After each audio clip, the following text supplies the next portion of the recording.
किए जाने के बाद मालदीव के हाई कमिश्नर इब्राहिम शाहीब भारतीय विदेश मंत्रालय पहुंचे। उन्होंने अपनी तरफ से अपनी सरकार की सफाई दी और इन सभी हलचल के बीच मालदीव के राष्ट्रपति, जो इस समय चीन के समर्थक माने जाते हैं, वो अपने चीन के दौरे के लिए रवाना हो चुके हैं।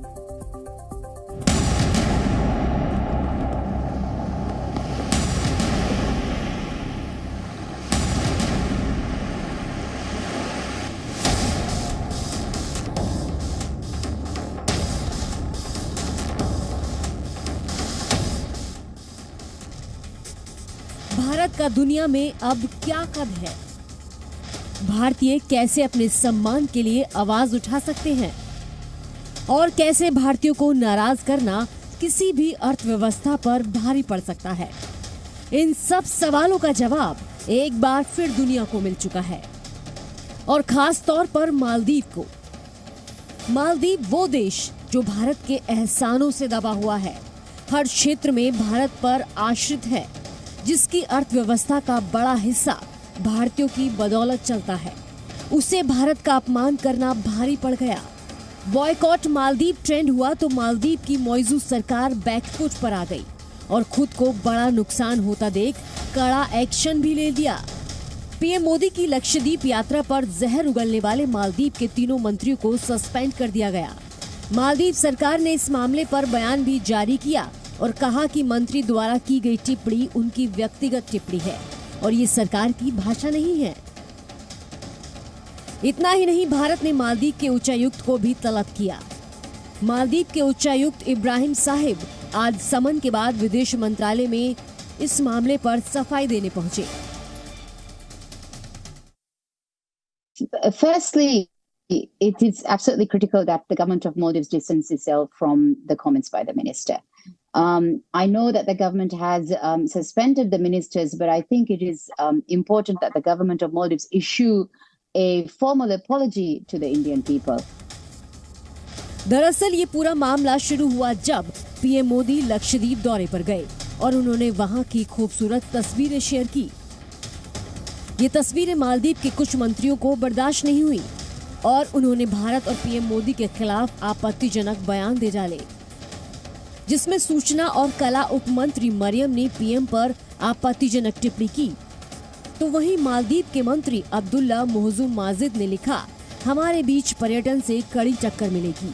हमारा रिजॉर्ट इंफ्रास्ट्रक्चर में ही इनके पूरे इंफ्रास्ट्रक्चर से ज्यादा है। इसके अलावा मालदीव की सत्तारूढ़ party progressive party of Maldives के नेता जाहिद रमीज ने लिखा, हमसे प्रतिस्पर्धा करने का विचार भ्रामक है। भारत इतना साफ कैसे हो सकता है और कमरों में आने वाली दुर्गंध सबसे बड़ी समस्या। जिसके बाद भारत में सोशल मीडिया पर बॉयकॉट मालदीव ट्रेंड होने लगा। भारतीय नागरिक मालदीव टूर कैंसिल करने लगे और उसकी फोटो सोशल मीडिया पर शेयर करने लगे।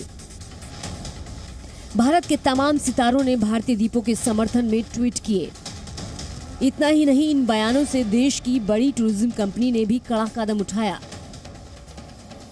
और कंपनी इजी माई ट्रिप ने मालदीव की सारी बुकिंग भी रद्द कर दी।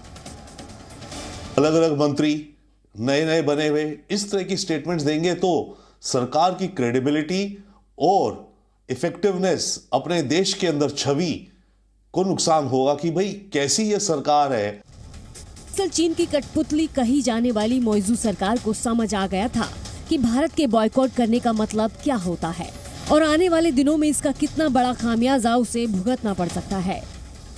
यही वजह रही कि मालदीव सरकार मामला बढ़ने पर सफाई देने में जुट गई।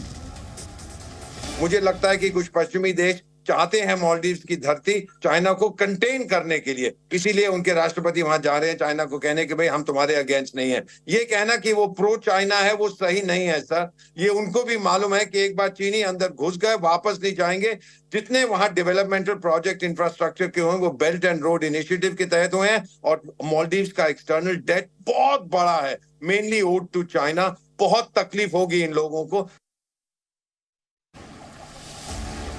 आइए अब आपको समझाते हैं कि मालदीव की ये भूल कैसे उस पर भारी पड़ सकती है। इसकी एक बड़ी वजह है कि मालदीव के टूरिज्म से आने वाले राजस्व में बड़ा हाथ भारतीयों का है, जो बड़ी संख्या में वहां जाते हैं। देखिए, सस्पेंड करना तो चलो उनका अंदरूनी मामला, परंतु किसी भी देश के मंत्री को दूसरे देश के प्रधानमंत्री को लेकर रेसियस कमेंट नहीं करने चाहिए। ये आपत्तिजनक है। हमारी सरकार ने, MEA ने उस पर आपत्ति जताई है अपनी। और लक्षद्वीप अपने देश के किसी एक टूरिस्ट स्पॉट को प्रमोट करने के लिए आपको क्यों दिक्कत हो रही है? साल 2023 में 1,93,000 से ज्यादा भारतीय मालदीव्स गए। मालदीव्स में सबसे ज्यादा विदेशी पर्यटक भेजने वाले देशों में भारत का स्थान दूसरा है। यहाँ तक कि कोरोना काल में भी भारत से करीब 63,000 पर्यटक मालदीव्स पहुँचे थे। कभी नहीं जाएंगे। कुछ लोगों ने तो कसम खाई है पब्लिकली कि हम अपने सब दोस्तों से कहेंगे वहां मत जाओ। जब किसी को आपने चोट पहुंचानी होती है ना, तो सर एक कहावत है हिंदी में, पेट पे लात मारो। अब उनके पेट पे लात पड़ रही है, सो दे आर रियलाइजिंग। उन्होंने सोचा था कि हमारे राष्ट्रपति का ये था इंडिया आउट एटसेट्रा, तो उनकी चमचागिरी करके ये मंत्री शायद हम डिप्टी मिनिस्टर से मिनिस्टर बन जाएंगे, पर्सनल एजेंडा, लेकिन वो नहीं होगा। प्रधानमंत्री ने लक्षद्वीप को प्रमोट किया तो मालदीव से इसकी तुलना शुरू हो गई और मालदीव के नेताओं ने बयानबाजी शुरू कर दी। लेकिन मालदीव के अंदर ही एक ऐसा बड़ा तबका है जो जानता है कि ये भूल कितनी भारी पड़ सकती है। इसकी एक और बड़ी वजह है भारत की वो मदद जो वो बार बार मालदीव की करता आया है। भारत उन चुनिंदा देशों में शामिल था जिन्होंने सबसे पहले मालदीव को मान्यता दी। 1972 में माले में मिशन स्थापित किया। 2004 की सुनामी के बाद सबसे पहले मदद की। मालदीव को 10 करोड़ रुपए दिए थे। SBI मालदीव का बड़ा फाइनेंसर है। मालदीव की रक्षा जरूरतें पूरी की। रक्षा जरूरतें भी भारत पर टिकी हैं। 2010 और फिर 2013 में हेलीकॉप्टर दिए। 2020 में छोटा एयरक्राफ्ट दिया। 2018 से 2022 के बीच 1100 करोड़ की मदद की। अस्पताल, क्रिकेट स्टेडियम, ब्रिज, रोड, मस्जिद और कॉलेज भी बनवाए। इतना ही नहीं, मालदीव और भारत के बीच सालाना 50 करोड़ रुपए से ज्यादा का कारोबार भी होता है।